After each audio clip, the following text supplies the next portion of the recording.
Upwards.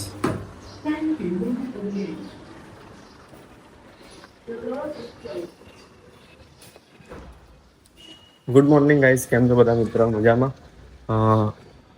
10:30 વાગે છે. Showroom ઉપર જઈએ છે. ગાડીને કોલ સ્ટાર્ટ કરી દઈએ.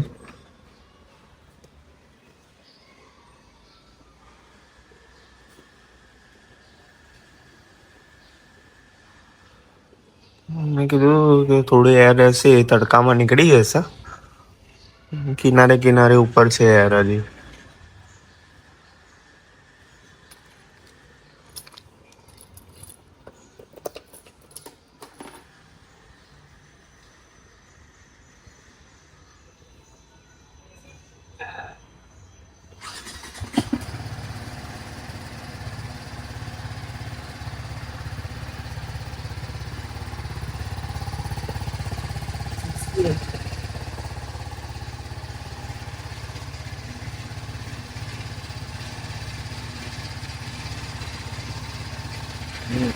કોણ પહોંચો તમને મળે?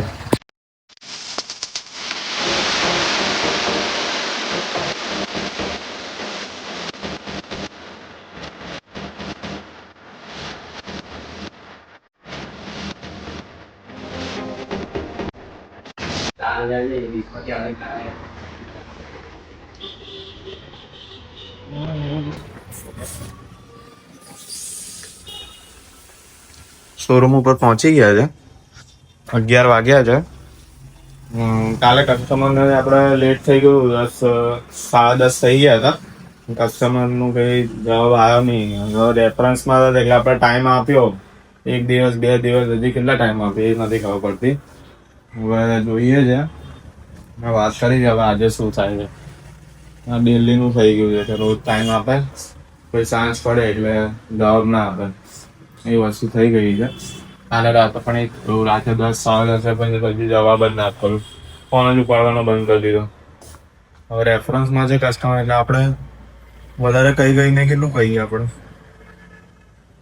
વાત કરી છે, હવે જોઈએ શું કહે છે. Welcome back to the new vlog. કાલે આપણે અને રાહુલભાઈ પણ આવી ગયા હતા.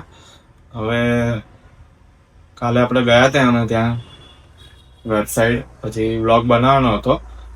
પછી લઈને એમને વ્લોગ બનાવવા નીકળ્યા. વાત કરી અમને કે ભાઈ શું થયું, મેં વાત કરી હતી એમને કે વ્લોગ ઉપર તમે ગામડે જાઓ છો તો વ્લોગ બનાવજો, તમારું કામ પતી જાય. એટલે શનિવારે ગયા હતા, શનિવારે જ એમનું કામ પતી ગયું હતું. સવારે પહોંચીને તરત જ કામ પતી ગયું હતું. પછી શી ખબર, ભાઈ મેં એમને પૂછ્યું કે તમે વ્લોગ બનાવ્યો તો વ્લોગ બનાવ્યો નતો એમને, એટલે મેં રીઝન પૂછ્યું કે વ્લોગ કેમ નથી બનાવ્યો. તો કે કંઈ બોલે નહીં, છેક સુધી કંઈ બોલ્યા નહીં. હું ત્યાં બેઠો હતો એમના ઘર સાઈડ.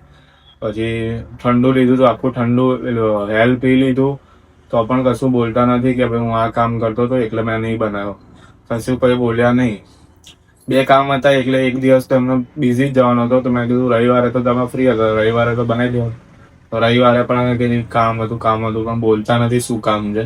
એટલે પછી હું ત્યાંથી નીકળી ગયો. હું કીધું કે હું સીધો ચાવી ચાલુ કરીને નીકળી ગયો. તો કે ક્યાં જાય છે? મેં કીધું કે નહીં બનાવવામાં મૂડ ઓફ થઈ ગયો છે એટલે હવે હું શોરૂમ જાઉં છું, શોરૂમે કામ છે એમ કરીને નીકળી ગયો. પછી રાતે ભાઈનો કોલ, રાતે આપણે વાત થઈ એમની જોડે પાછી શોરૂમ હતો ત્યારે મેં વાત કરી એમને કે મેં કીધું કે હજી તારે કહેવું હોય તો કહી દે શું પ્રોબ્લેમ છે, કેમ નતો બનાવ્યો. તો પછી છેલ્લે વાત કરી તો કે ભાઈ કામ ત્યાં શું કહેવાય પહોંચ્યો એટલે બહુ થાકી ગયો હતો ટ્રાવેલ કરીને, એટલે પછી મેં બનાવ્યો નહીં. તો મેં કીધું થોડો જાણે ક્યાં કીધું કે આપણે 15-20 મિનિટનો બનાવે, નોર્મલ 5-10 મિનિટનો, 5-1 મિનિટનો બનાવી દીધો તો પણ ચાલે. આપણે થોડું બતાવે ઓડિયન્સને કે ભાઈ ગામડે કેવું હોય છે, બધું ત્યાંનું બતાવે છે. તો ભાઈ કહે છે કે એટલે આ નાની વસ્તુ ઉપર એમને તોય બોલતા નથી કે ભાઈ હું આવી રીતે થાકી ગયો હતો અને મેં વ્લોગ એટલે નથી બનાવ્યો. હું પૂછીને થાકી ગયો પણ મને કહે નહીં. રાતે પણ ફોન કર્યો હતો, ફોનમાં પણ 2-3 મિનિટ સમજાયું તો બોલે નહીં કે ભાઈ આ કામ આના કારણે મેં બનાવ્યો નતો વ્લોગ. એટલે મારું પછી ત્યાં એવું થયું કે આ કહેતો કેમ નથી, કેમ શું કારણથી નથી બનાવ્યો વ્લોગ. છેલ્લે કારણ પણ એને આવું કીધું કે ભાઈ આ થાકી ગયો હતો એટલે હું બનાવ્યો નહીં.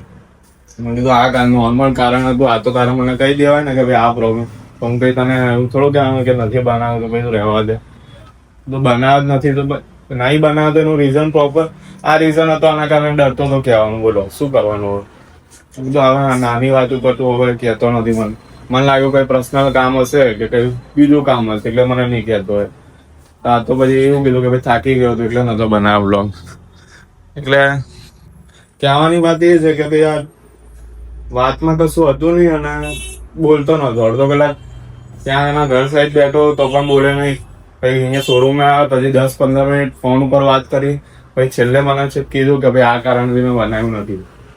મેં કીધું કે ભાઈ મેં કીધું ભાઈ જવા દો. તો ભાઈ વાંધો નહીં. મેં કીધું વાંધો નહીં તો ભાઈ હવે નેક્સ્ટ ટાઈમ જાય તો બનાવજે. બીજું તો આપણે શું વાત કરીએ. એટલે વાત કરી હતી એને આજે જોઈએ શું બનાવવું છે. એન્ડ આપણે ડેલી અપલોડ કરીએ છીએ. કોઈ દિવસ જાણો કે ગેપ પણ હોય છે તો આપણે બીજા દિવસે 2 વ્લોગ અપલોડ સાથે કરી દઈએ છીએ. તો પ્લીઝ ચેનલને લાઈક શેર અને સબસ્ક્રાઈબ કરી દો. અને વ્લોગ જે પણ પાર્ટ સારો લાગ્યો હોય એ કોમેન્ટમાં કરીને જણાવો. અને નેક્સ્ટ વ્લોગ તમારે કેવા ટાઈપનું જોઈએ છે એ પણ કોમેન્ટ કરો. તો અમને થોડું મોટિવેશન આવે કે ના કે થોડું અમને પણ થાય અંદરથી કે અમારે મહેનત કામમાં આવે છે. આટલી મહેનત કરીએ છીએ તો પછી સપોર્ટ દેખાડો થોડો. અને લાઈક શેર અને સબસ્ક્રાઈબ કરો. અને કોમેન્ટમાં જરૂરથી જણાવજો કે કઈ વસ્તુ સારી લાગી, શું છે. તમે કહો છો એ રીતના આપણે બ્લોગો બનાવીશું. એટલે વાંધો નહીં. અત્યારે તો હવે 11:15 જેવું થાય છે. નોર્મલ જે કામથી બતાવતા તમને બતાવીશું આજના દિવસે. પછી તમને મળીએ.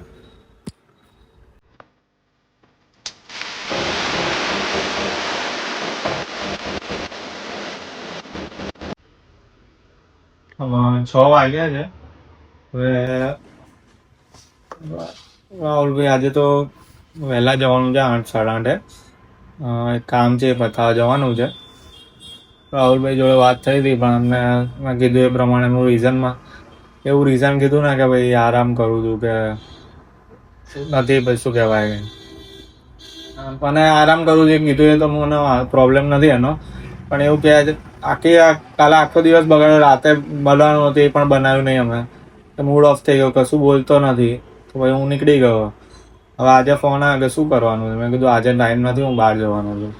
એ રીતના વાત કરી છે. 8:30 વાગે 8-8:30 બહાર જવાનું છે. ભાઈ જોઈએ શું કરવાનું છે. મારી રીતે તો હું અત્યારે બનાવું છું, જે શૂટ થાય એટલું બનાવ્યું છે. એમનો રિસ્પોન્સ બરાબર આવતો નથી, ખબર નહીં શું પ્રોબ્લેમ થયો છે. મારાથી પ્રોબ્લેમ છે કે એનાથી પ્રોબ્લેમ ખબર નથી. પ્રોપર વાત નથી કરતા, ખબર નહીં શું પ્રોબ્લેમ છે. હવે ટાઈમ મળે તો ત્યાં જઈને વાત કરશું રૂબરૂ. ખુલાસેથી સાહેબ કમ્પ્લીટ રીતે વાત કરીને જે હોય સોલ્યુશન લાવીશું. ખબર શું પ્રોબ્લેમ છે. બધી રીતના પૂછી લીધું પણ બરાબર જવાબ નથી આપતો. કંઈ નહીં, વાંધો નહીં. 6 વાગે છે, થોડું ઘરે જઈએ કે તમને મળી.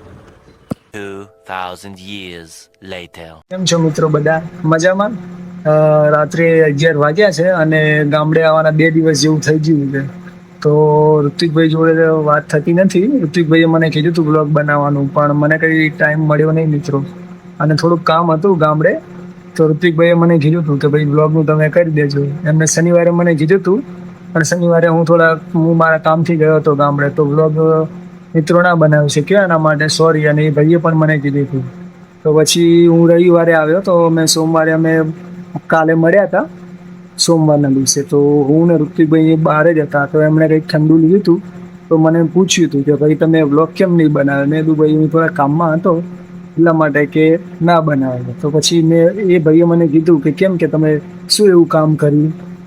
મેં કીધું ભાઈ હું શનિવારના દિવસે મને ટાઈમ ના મળ્યો અને રવિવારના દિવસે થોડું કામ હતું એટલે બહાર ગયો હતો. અને સ્કૂલ ફ્રેન્ડ મળ્યો તો ખાસા ટાઈમ પછી તો અમે બંને બહાર ગયા હતા. અને પછી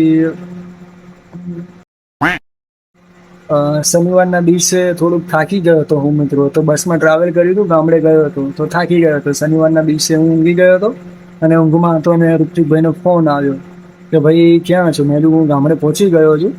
તો મને પૂછ્યું કે ભાઈ શું કરો છો? મેં કીધું બસ ઊંઘી ગયો, બરાબર ઊંઘ આવી અને ગામડે લાઈટ ગઈ તો પછી ઊંઘ પણ ના આવી. અને પછી ભાઈએ મને મેસેજ કર્યો હતો કે તમે કરી દેજો, બનાવી દેજો બ્લોગ.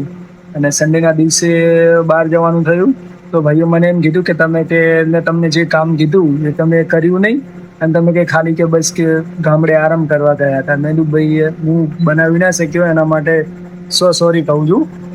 ને પછી અત્યારે આજે કંઈ ઋત્વિકભાઈનો કંઈ ફોન કે એવું કંઈ આવ્યું નથી કે કે ભાઈ આપણે શું કરવાનું છે, વ્લોગ બનાવવાનો છે કે નહીં, એવું કંઈ કીધું નથી એમણે. ને વાત પણ થઈ નથી ઋત્વિકભાઈ જોડે, અને ઋત્વિકભાઈ નારાજ છે ને એ કંઈ વાત કરતા કે કંઈ નથી કરતા મિત્રો. ને મિત્રો તમે બ્લોગ એન્ડ સુધી જોજો, તમને કેવો લાગે છે. મિત્રો બ્લોગ તમને કેવો લાગ્યો તમે કમેન્ટમાં જણાવજો, અને બ્લોગ તમે આ એન્ડ સુધી જોજો. તો મિત્રો લાઈક, શેર અને સબસ્ક્રાઈબ કરી દેજો. તો આપણે મળીએ મિત્રો નેક્સ્ટ બ્લોગમાં.